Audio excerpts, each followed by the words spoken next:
option A's are the options that we are, and the add-ons are now what we have on the table. And on that add-on, I think we also have to have a discussion. There were a few folks board-wise that had some initial feelings on the closing of 2 schools right away. So with the option A's on the table, as well as any of the add-ons that we have, is there any specific discussion on any school? I'd like to ask one question because this is relevant to me in understanding a little bit of the savings between closing one school and closing another. Dr. Sawin, could you speak a little bit to the issue of the water leak at Central? I've seen the chart for the water usage. To me, it's a bunch of zigzags. It does not correlate to school being in or a certain sports season, and it appears to have gone on for a while. I think there's some people in the community are concerned about that. Can you speak to that, and can you let me know what you think is in store in terms of possible savings now that that leak has been fixed and corrected? Yes, I'd be happy to. Sorry about that. We started to notice a spike in our water consumption at the Central High School somewhere late in 2013. It was jumping back and forth from July to August, September, October. And of course, numbers from July and August are difficult to measure because of the different impacts. So starting in the fall of 13, we started to look into options, trying to examine. We worked with the Village of New Lenox, which provides water to both the Central and West High Schools.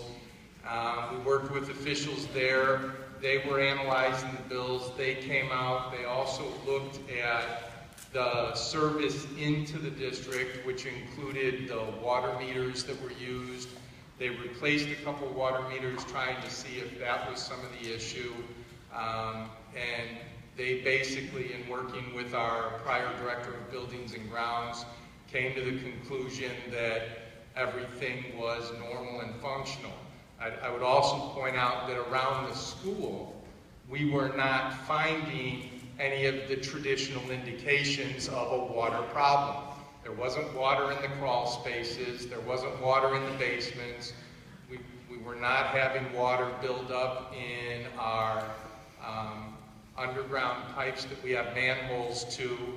We weren't having wet spots in the field. So we weren't finding anything. The only places that we were finding pooling water was out in our athletic fields, and those have nothing to do with the water service because the irrigation in our water fields are handled by water from a private well, so that's no cost to the district via those water bills.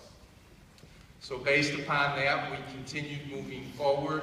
As we rolled into the current school year, I'm sorry, it's August now, it all just blends for a while. When we moved into the 14-15 school year, Mr. Wilkie, our Director of Buildings and Grounds, and I continued working with it. We were comparing water consumption amongst all 4 high schools, especially trying to look at the number of gallons used between West and Central because they're on the same system, and between East and Central because of the relative sizes of the building. And we noticed that the spiking at that point in time that you referred to, Mr. McFadden, had started to kind of level off, and we were seeing this high usage. Again, Rich worked with the village. We looked at different options, and we started searching. Basically, in about April, we started working on trying to isolate the issue, and we would do it on weekends because what we would have to do is come in and shut down the water to the building and turn it on in different parts, and then our maintenance staff would get into the different crawl space areas where pipes were, and after literally 6 weeks of that, crawling through every basement, every crawl space, and looking in the ceilings and areas where there could be anything, we couldn't find anything.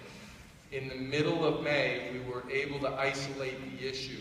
We knew it was outside the central high school, somewhere between the